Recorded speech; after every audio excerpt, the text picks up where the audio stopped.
Hello दोस्तों, D for study channel में आपका स्वागत है। दोस्तों आज के इस वीडियो में हम आपको बताने वाले हैं प्रकाश के प्रवर्तन फिजिक्स के चैप्टर नंबर 1 से कुछ विशेष सब्जेक्टिव प्रश्न दोस्तों, जो कि बहुत ही महत्वपूर्ण है। दोस्तों चलिए वीडियो को स्टार्ट करते हैं। जैसा कि दोस्तों आपके सामने पहला नंबर प्रश्न है कि प्रकाश के प्रवर्तन के कितने नियम हैं, और यहाँ तक दोस्तों एक प्रश्न हो गया। दूसरा है समतल दर्पण में प्रतिबिंब का आवर्धन कितना होता है। तो दोस्तों हम इसका आंसर बहुत सटीकली दिए हैं दोस्तों, आप कॉपी कलम खोल करके बैठ जाए दोस्तों और सभी प्रश्नों का आंसर अपने कॉपी में नोट कर लीजिए। और दोस्तों जहाँ तक कि ये आप पढ़ भी चुके होंगे दोस्तों, ये देख सकते हैं दोस्तों कि ये जो है बिहार बोर्ड द्वारा जारी किया गया यह प्रश्न है। तो दोस्तों इसमें प्रकाश के प्रवर्तन के कितने नियम हैं, तो यहाँ पर हम आंसर दिए हैं दोस्तों, प्रकाश के प्रवर्तन के 2 नियम हैं। अब यहाँ पर कह रहे हैं समतल दर्पण में प्रतिबिंब का आवर्धन कितना होता है। तो यहाँ पर दोस्तों समतल दर्पण में प्रतिबिंब का आवर्धन 1 होता है। इसका अर्थ है कि प्रतिबिंब सीधा आभासी एवं बिंब के आकार का होता है। ये था दोस्तों हमारे पहले नंबर प्रश्न का आंसर। अगला नंबर प्रश्न, दूसरा नंबर प्रश्न पे चलते हैं दोस्तों। दूसरा नंबर प्रश्न है हमारा कि अवतल दर्पण एवं उत्तल दर्पण एवं अवतल दर्पण के 3 उपयोग को लिखिए। यानी कि उत्तल दर्पण का कहाँ उपयोग होता है और अवतल दर्पण का कहाँ उपयोग होता है, इनके 3 उपयोग को लिखना है। तो चलिए दोस्तों हम इसके आंसर की ओर चलते हैं, दूसरे नंबर प्रश्न के आंसर की ओर। तो दूसरा नंबर प्रश्न का आंसर है दोस्तों उत्तल दर्पण।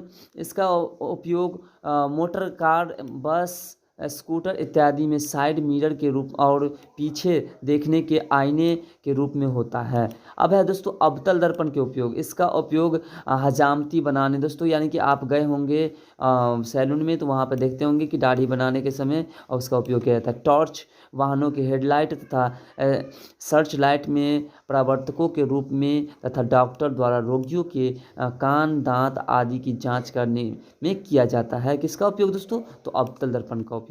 चलिए दोस्तों अगले प्रश्न 3 नंबर प्रश्न की ओर चलते हैं। अगला 3 नंबर प्रश्न है कि गोलीय दर्पण के आवर्धन के आप क्या समझते हैं और आवर्धन का व्यंजक लिखे। तो दोस्तों इसका आंसर दिए हैं गोलीय दर्पण का आवर्धन गोलीय दर्पण द्वारा बने प्रतिबिंब के आकार अथवा ऊंचाई और वस्तु के आकार अथवा ऊंचाई के अनुपात को आवर्धन एम कहते हैं। अगला इसका जो दोस्तों आगे का है आवर्धन का व्यंजन लिखने के लिए क्या है, तो व्यंजन के रूप में यहाँ दोस्तों लिखे हुए हैं आवर्धन एम के लिए क्या होता है, प्रतिबिंब का आकार h1 और वस्तु का आकार h होता है। और इसके लिए कुछ और भी डेफिनेशन है दोस्तों, जो कि यहाँ हम दिए हैं, स्पष्ट आप पढ़ सकते हैं दोस्तों। यहाँ पे दिए हुए या तो फिर m बराबर h1/h होता है, इसके अतिरिक्त m बराबर -v/u भी हो सकता है। तो अगला प्रश्न में चलते हैं दोस्तों, प्रश्न नंबर 4 पे प्रश्न चलते हैं। प्रश्न नंबर 4 है दोस्तों कि दिए गए चित्र में अवतल दर्पण की फोकस दूरी PF और वक्रता की त्रिज्या PC है। AB अवतल दर्पण AB पर बी डैश पर PC के समांतर आपतित किरण और BF दर्पण के परावर्तित किरण के हैं। कौन कौन से कोण आपस में बराबर हैं और क्यों। तो दोस्तों जैसा कि हम आपके सामने यहाँ फिगर भी दे दिए हुए हैं, इस फिगर को आप देख करके यहाँ समझ सकते हैं दोस्तों। और समझने के लिए दोस्तों हम इसका आंसर भी नीचे दिए हुए हैं दोस्तों, फटाफट इस फिगर को आप नोट कर लीजिए और आगे हम चलते हैं आंसर की ओर। तो जैसा कि दोस्तों आपके सामने फिगर भी है और आंसर भी इसका है। यहाँ पे दोस्तों हम आंसर स्पष्टली लिख दिए हुए हैं कि परावर्तन के नियम है कोण ABC, कोण ABC बराबर कोण CBF। तो दोस्तों यहाँ पे आप चेक करिए कोण ABC कौन सा है। तो दोस्तों यहाँ से लेकर के यहाँ से स्टार्ट होता है। देखिए दोस्तों ये जो क्या है, ये दर्पण की ओर जा रहे हैं, यहाँ से जाने के बाद क्या हो रहा है दोस्तों, F की ओर मुड़ रहा है। तो यहाँ पे दोस्तों कोण जो बन रहा है AB और C बन रहा है यहाँ इसका, ये क्या है दोस्तों हिडन लाइन से दर्शाया गया। और दूसरा क्या है दोस्तों CBF, ये एक रिटर्निंग कोण बन रहा है दोस्तों। तो यहाँ पे क्या हो जाएगा, फिर AB समांतर PC हो जाएगा। तो यहाँ पर देख सकते हैं दोस्तों AB समांतर क्या है, PC है। ये दोनों दूसरे के समांतर में रेखा है, इसलिए दोस्तों कोण ABC बराबर कोण BCF एकांतर कोण होता है। यही हमारा दूसरा प्रश्न का चौथा प्रश्न का आंसर था दोस्तों। अगला प्रश्न पे चलते हैं दोस्तों, प्रश्न नंबर 5 पे।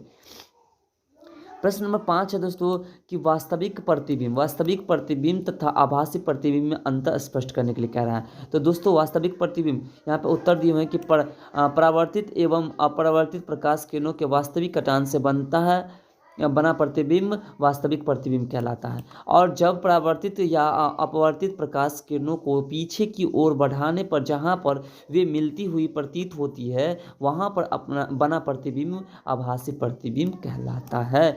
जैसा कि दोस्तों हम इसका फिगर के रूप में भी इस तरह से आपको समझाए हुए थे पीछे वाले क्वेश्चन में, उस क्वेश्चन से आप इसको स्पष्टली समझ सकते हैं। तो चलिए दोस्तों अगला प्रश्न की ओर चलते हैं, प्रश्न नंबर 6 की ओर।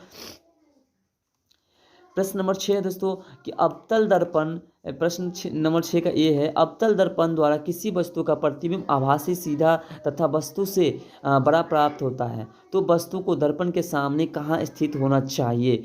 और दूसरा नंबर बी नंबर प्रश्न है दोस्तों कि 10 cm फोकस दूरी वाले अवतल दर्पण से 15 सेमी की दूरी पर रखी वस्तु का प्रतिबिंब वस्तु की अपेक्षा सीधा होगा या उल्टा।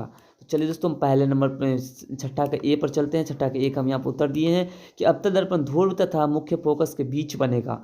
ये हो गया पहले नंबर का, कहना है कि अवतल दर्पण द्वारा किसी वस्तु का प्रतिबिंब आभासी सीधा तथा वस्तु से बड़ा प्राप्त होता है तो वस्तु को दर्पण के सामने कहाँ स्थित होना चाहिए। तो वस्तु के दर्पण के सामने तो दर्पण के ध्रुव तथा मुख्य फोकस के बीच होना चाहिए। और दूसरा दोस्तों का कहना है कि 10 cm फोकस दूरी वाले अवतल दर्पण से 15 सेमी की दूरी पर रखी वस्तु का प्रतिबिंब वस्तु की अपेक्षा सीधा होगा या उल्टा। तो दोस्तों इसका जो आंसर होगा वो होगा उल्टा।